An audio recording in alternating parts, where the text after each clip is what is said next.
नमस्ते, तपाईहरु सबैलाई मेरो च्यानल इभा किचन ब्लगमा स्वागत छ। आज मैले हामी नेपालीको नेशनल खाजा मोमोको रेसिपी लिएर आएको छु। मोमो हामीलाई यति प्यारो लाग्छ कि जति मेनु पल्टाएर हेरे नि लास्टमा हामीले मगाउनु भनेको मोमो नै हो, हैन त? आज चाहिँ मोमोमा चिकन मोमो बनाउँदै छु। चिकन मोमो बनाउन मैले लिएको छु 400 ग्राम चिकन किमा, काटेर राखेको हरियो धनियाको पात, कोरेर राखेको बन्दागोबी, मसिनो गरी काटेको प्याज, त्यसै गरी हरियो प्याज, मोमो मसला छैन भने मिट मसला या गरम मसला राख्दा पनि हुन्छ, अजिनोमोटो, 4 ठुलो चम्चा तेल या बटर र स्वाद अनुसार नुन। अजिनोमोटो नराखे पनि हुन्छ, बट राख्दाखेरि रेस्टुरेन्टको जस्तो स्वाद आउँछ मोमोको। अब एउटा भाँडा लिने, त्यसमा हामी यो सबै इन्ग्रेडियन्टहरु राख्छौं।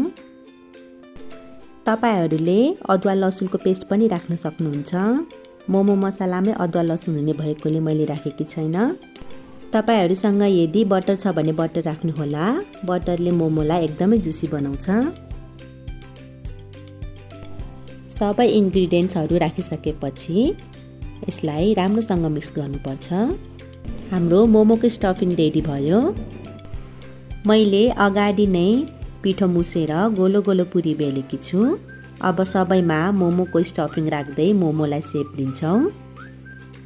तपाईहरुलाई जुन सेप सजिलो लाग्छ त्यही सेप बनाउन सक्नुहुन्छ। मैले चाहिँ लाम्चो सेप बनाउँदै छु। मोमोको पुरी बेल्दा हामीले पातलो बेल्नु हुँदैन। पातलो र्यापर भयो भने मोमो फुल्दैन र मोमो हेर्दा सुकिटेको देखिन्छ।